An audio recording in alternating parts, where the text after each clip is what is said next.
Wow, live people.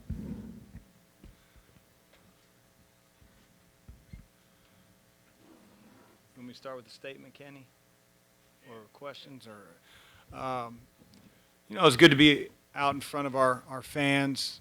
For our guys, practicing against each other every day for what turns out will be 6 weeks. It's only been 2.5 weeks to this point.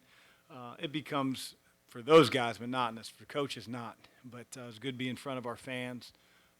Obviously we got a lot of work to do. But my main goal of not getting anybody hurt was accomplished.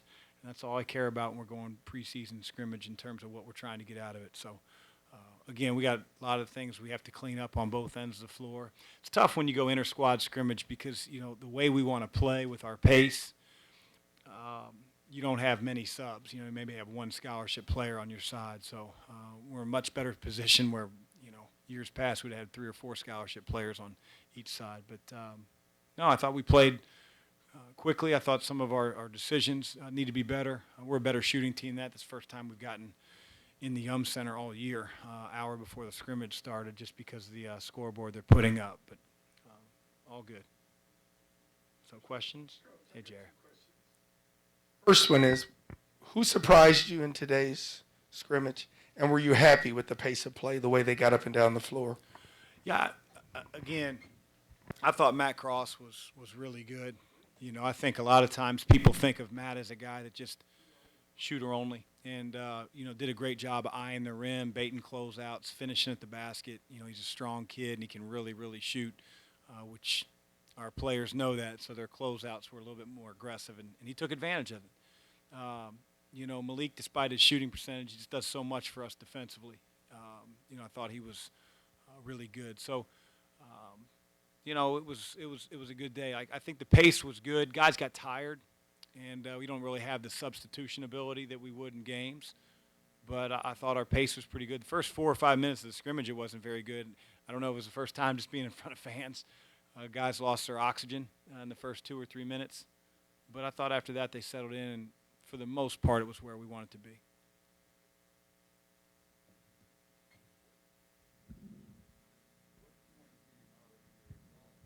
And how close was what we saw, what you've been seeing all practice? Well, I think that it's a work in progress. It just is. We're asking those guys to really push the ball, make decisions on the fly, be great in pick and roll. And generally they're going to play 3, 4, 5 minutes, and they're going to get a sub. Today it's like Jared West, hardly came out. So got to make a little bit better decisions with the basketball. Thought the pace was decent. It's a little bit easier when you're in practice to be on them, to have that same type of pace. But I don't worry about that. We'll get that as time goes forward.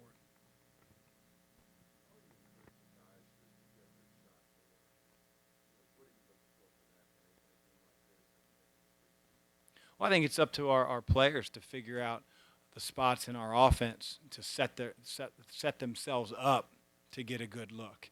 Whether that's a drive. Matt Cross did it today. There were a lot of guys in positions that Matt was in today, and he took advantage of it. A quick eye of the rim, a good little fake, got him into the lane and got him finishing at the basket. Some of the other guys have to figure out how to pull those opportunities out of our offense. Some of our big guys, because of our ball screen defensive coverage, caught the ball in short roll situations right below the foul line. They've got to be able to convert like JJ did a couple times. They've got to be able to spray out like Gabe did a couple times. And depending on how people are covering our ball screen action, we'll have different solutions in terms of attacking it. We tend to be aggressive. We tend to be aggressive on ball screen coverage, so that's the type of coverage that we're going to see in a scrimmage. But we know we're going to see all different types throughout the year. Chris, how is L coming along? Coming from junior college. I mean, obviously out there he can make some jaw-dropping plays. Yeah, I thought L was up and down in the scrimmage. I would say that his preseason's been a lot of the same. It's great to have a guy like Jared who's so solid and stable, and can really teach him how to run a team. L's very, very dynamic. I think you saw a stretch where, he got to the rim on a few occasions, got his secondary defender in the air and dumped it off easy for a dunk. And he's going to do plays like that. He's a better scorer, I think, than he showed today. Defensively, he's got a long way to go. He's got to be able to harass the other team's point guard. He's got to be able to, bully over the top of ball screens. He's got to fight harder when he gets mismatched in the post. And he's got to figure out, how to stop the other team in transition. I think one of the times he picked up Jared at 16 feet, and Jared stopped and shot a pull-up three in transition, which, shouldn't be an easy look if you're doing your job defensively. So he's got a lot of areas he's got to improve. And the great thing is he's a smart kid. He recognizes that.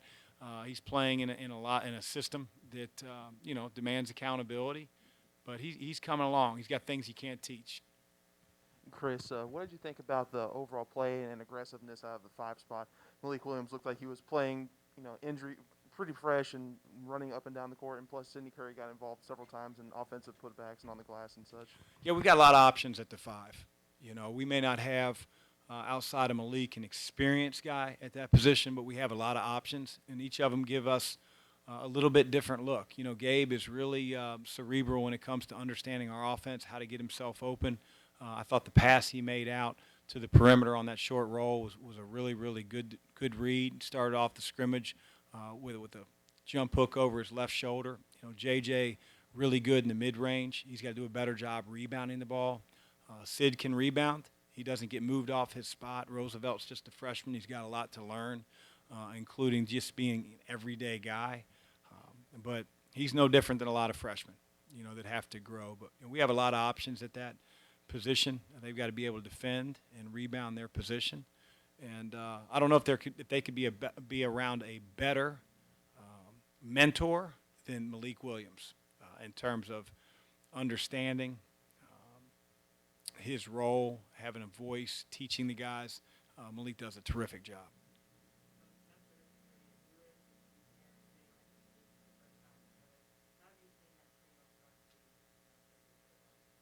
Yeah, it's a lot of length on the floor, and if Jalen makes really good decisions on the perimeter, when he drives his man and he's strong with the ball and he's finishing at the rim, he's a load, he's 6'8", but he has to be able to be consistent for us in that.